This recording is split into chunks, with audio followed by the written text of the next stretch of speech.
নমস্কার Madhurima, welcome to my blog my tips. এখন ঘড়িতে বাজে সকাল 9টার মতন, আর এখন থেকে আমি আমার ব্লগটা স্টার্ট করছি। তো আজকে সকালটা শুরু হয়েছে অনেক তাড়াতাড়ি, কারণ আজকে বেরানোর আজকে মিষ্টির ভ্যাকসিন রয়েছে, তার সাথে সাথে আরো প্রচুর কাজ রয়েছে। তো চলুন এখান থেকে ব্লগটা শুরু করা যাক। আশা করছি ব্লগটা আপনাদের ভালো লাগবে। মিষ্টি যাই ভুলে যাক না কেন, সকালে উঠে ব্রাশ করতে কিন্তু ভোলে না। সকালে উঠেই আগে বলবে ব্রাশ ব্রাশ, তাই তো মাম্মা? করো, ব্রাশ করো দেখি, ই করে করো, ই করে ই, এরম করে করো। এখনো কোনো টুথপেস্ট আমি ইউজ করি না। আজকে মিষ্টির ভ্যাকসিন আছে, তো ডক্টরের থেকে জিজ্ঞেস করে নেবো কি টুথপেস্ট ওকে ব্যবহার করানো যায়। চলো মাম্মা। সকালে আমাদের ঘরটার অবস্থা থাকে অনেকটা এইরকম। তো সব বিছানাপত্র তুলবো এখন, আর মিষ্টি ওঠার পরেই তারপরে সবকিছু তুলি, কারণ কি ও একটু লেট করে ওঠে, আমি আর ওর বাবা একটু আগে উঠে পড়ি।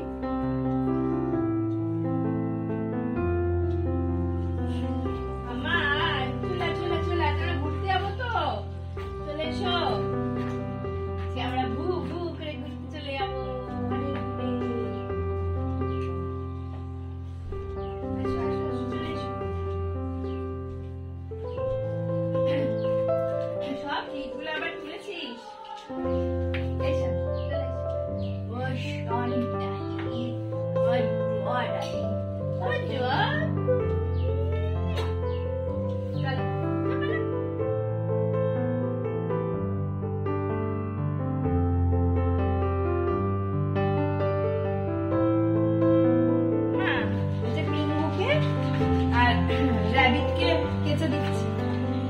পিঙ্গু আর র‍্যাবিট কে স্নান করিয়ে দিই। এই দেখো, পিঙ্গু র‍্যাবিট কে স্নান করিয়ে দিই। তুমি ঢোকাবে ভিতরে, এসো এসো এসো, ঢুকিয়ে দাও পিঙ্গুকে আর র‍্যাবিটকে, এটা রাখো এখানে, ঢোকাও ঢোকাও। বাহ, ভেরি গুড। পিঙ্গুকে দাও, পিঙ্গু পিঙ্গু পিঙ্গুকে দাও, দাও পিঙ্গুকে দাও। হ্যাঁ, ভেরি গুড। বাহ, বন্ধ করে দাও এবার। ও বন্ধ হবে না তো, ভালো করে দাও। ঢোকেনি পিঙ্গু, ঢোকেনি না। Very good. ওর ধোয়া হয়ে যাবে, কাঁচা হয়ে যাবে তো। আর স্নান করবে না? তুমি রোজ স্নান করো। স্নান না, বন্ধ করো বন্ধ করো মামা, বন্ধ করো, ওটা বন্ধ করো আস্তে করে। Very good very good. চলো কুইক ওয়াশ দাও, কুইক ওয়াশ কুইক ওয়াশ। হ্যাঁ, এটা লং প্রেস, লং প্রেস।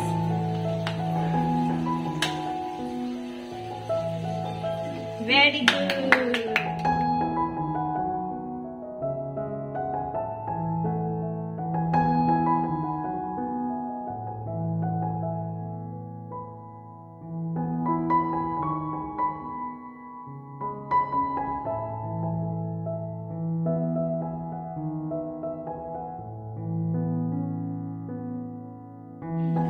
ওদিকে ওয়াশিং মেশিনে জামা কাপড় কাচতে দিয়ে দিলাম, আর এদিকে ও সব জামা কাপড় মিষ্টি সব কেচে দিচ্ছে, যে তাড়াহুড়ো করে বেরানোর রয়েছে। ও আবার যাবে গাড়ি পরিষ্কার করতে, তো সেই জন্য তাড়াহুড়ো আছে, তাই তো? তো মিষ্টি এই যে খুব টেনসড, ওর পুতুলগুলো ভিতরে ঢুকে গেছে। কি হবে এখন ওদের, তাই তো মাম্মা? ওরা স্নান করে বেরোবে ভালোভাবে, সাবান মেখে স্নান করে পরিষ্কার হয়ে তোমার কাছে চলে আসবে। আসবে, ঠিক হয়ে যাবে, ঠিক হয়ে যাবে, কিচ্ছু হয়নি ওদের, কিচ্ছু হয়নি। তুমি ডাকো পিঙ্গুকে, ডাকো, আয়।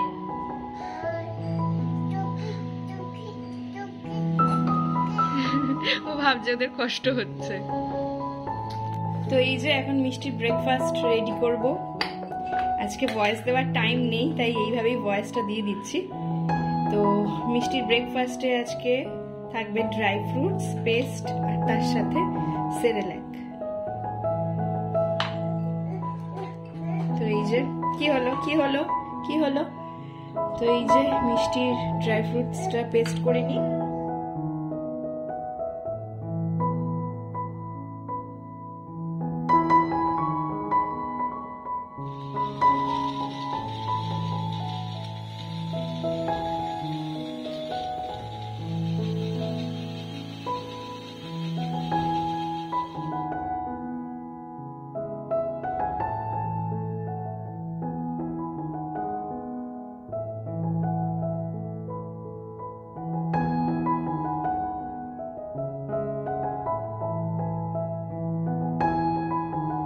তো এই যে মিষ্টির ব্রেকফাস্ট এখানে তৈরি হয়ে গেল। ড্রাই ফ্রুটস পেস্ট আমি করে নিয়েছি, তার মধ্যে দিয়েছি গরম জল এবং তার সাথে সাথে আমি অ্যাড করে দিচ্ছি সেরেল্যাক। আপনারা হয়তো অনেকেই বলবেন যে সেরেল্যাক এইভাবে খাওয়ানো যায় না বা খাওয়ানো উচিত নয়। এই ব্যাপারে কিন্তু আমি ডাক্তারের সাথে অনেক আগেই পরামর্শ করে নিয়েছি। ডাক্তারের সাথে পরামর্শ না করে আমি এটা দিই না মিষ্টিকে, এবং উনি বলেছেন এটা একদম ঠিক আছে।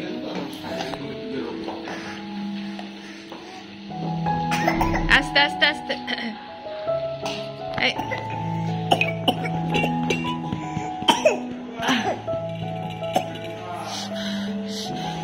না, খাও, জল খাও, জল খাও বেশি করে।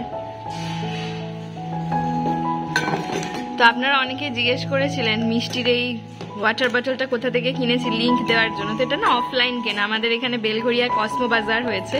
তো এখানে জামা কাপড়ের সাথে সাথে এই ধরনের অ্যাক্সেসরিজ গুলো সব রাখে, তো সেখান থেকেই কেনা। খুব ভালো, কারণ কি ভিতরটা বেশ বড়, আমি হাত ঢুকিয়ে পরিষ্কার করতে পারি। আর তার সাথে সাথে পাইপ সিস্টেম যেটা রয়েছে সেটাও খুব ভালো, চওড়া রয়েছে, যেটা পরিষ্কার করা যায় খুব ভালোভাবে। কি হচ্ছে মাম্মা? এটা গলায় জল আটকাবে। খাও খাও খাও, জল খাও বেশি করে, খাও।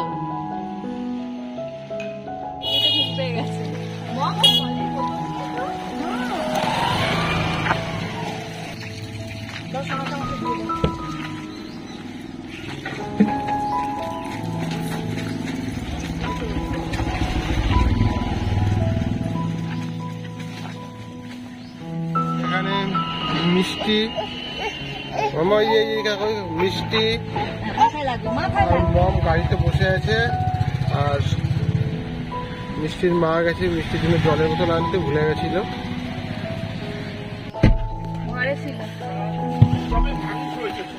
জলের বোতল আনতে ভুলে গেছিল, ঘরের ভিতরে ছিল। আবার জল ভরে জল পাল্টে আনলাম। জল তো পাল্টানো ছিল।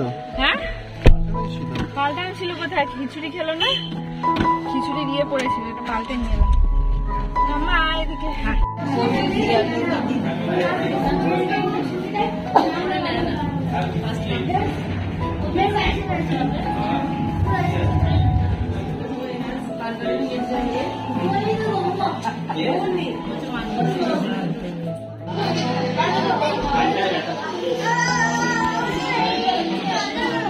মাম্মা।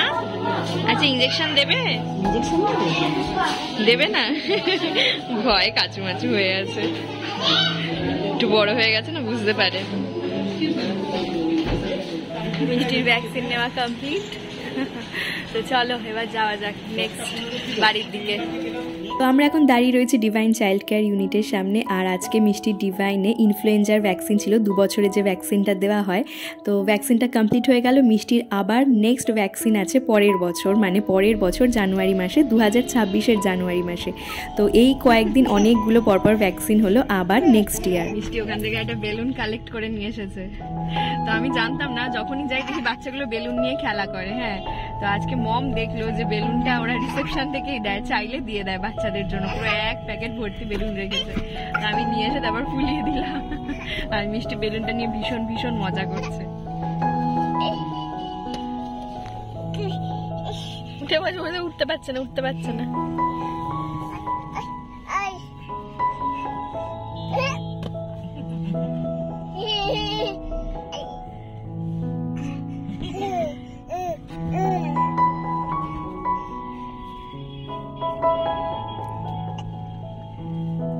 ফিরতে ফিরতে একটু সন্ধ্যা হয়ে গেল, কারণ আমাদের পৌঁছতে অনেকটা লেট হয়ে গিয়েছিল। আর মিষ্টির নাম ছিল হচ্ছে 30 নম্বরে।